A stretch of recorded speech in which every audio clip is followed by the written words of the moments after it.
Hi! Oh, there we go. Hi, so it's pretty neat that I don't need to introduce myself, but what I do need to introduce you is the concept of slam poetry. Some of you may be gritting your teeth because you think I'm going to stand up here for 10 minutes and recite haikus, but fear not. Slam poetry is much more active than that, and one of the only rules is that the poems stay under 3 minutes, but I'm going to try something a little bit different to begin. So I have a concept to explain to you, which you may or may not be familiar with, and then I'm going to continue with the poem which refers to it.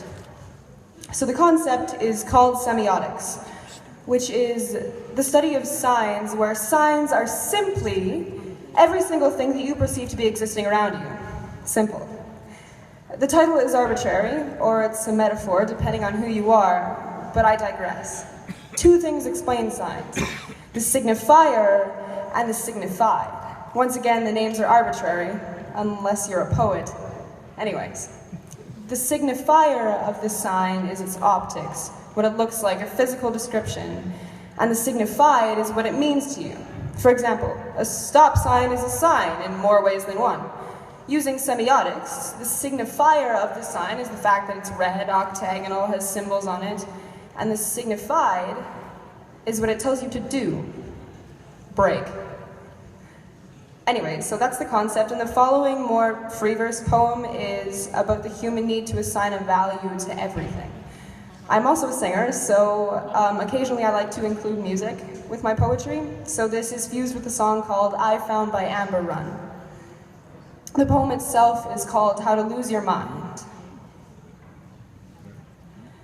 And I'll use you as a warning sign that if you talk enough sense, then you lose your mind. To me, you're a warning. This is how I explain you. This is your signified.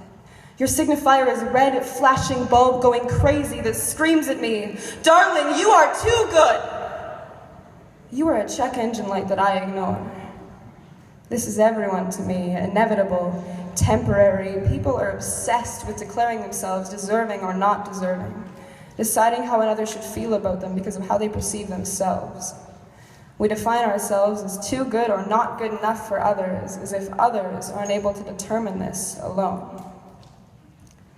And I'll use you as a focal point, so I don't lose sight of what I want. Everyone in our lives have roles, like mother, or like a mother, or lover, or like a brother, as if people are signs, as if signifiers of their faces build their signifieds of them, as if something as complicated as human life can be defined using something as definitive as semiotics. The reality is that people try to explain others so that they can understand themselves. We spend our times in the peripheral, running from our finalities as if we can escape them, as if we should not let them exist, as if because we can see the future, we should avoid the present, even though our ending can be the most beautiful thing about our lives, about the life of us. We like to suppress the universal signified of decay, even though we understand that everyone we know will disintegrate, will segregate themselves away from us. And I moved further than I thought I could, and I miss you more than I thought I would. We've been running, you know. We're declaring ourselves as not deserving. We're explaining each other so that we can understand ourselves. We are hating ourselves to prove points, to show that we are right, that we are not as beautiful as the world thinks we are, that we're cracked. We're defining ourselves as not good enough, even though everything about your signified is telling me differently. And I'll use you as a warning sign that if you talk enough sense, then you lose your mind. And isn't it interesting how your sign can change? Can go from a check engine light to a lighthouse, can displace itself and become home.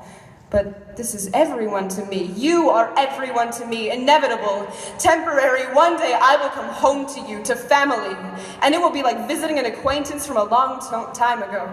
I will have displaced myself and you will have become something else. You will have gone from a lighthouse to the past. We will have become our future.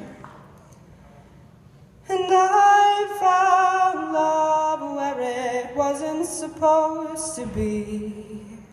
Right in front of me, talk some sense to me, because I am living defining myself as not good enough. We are living defining ourselves as not good enough. We are living in fear of not having the upper hand, of being vulnerable. We are living unwilling to allow ourselves not to be able to explain others. We are living afraid of love. And I'll use you as a makeshift gauge of how much to give and how much to take.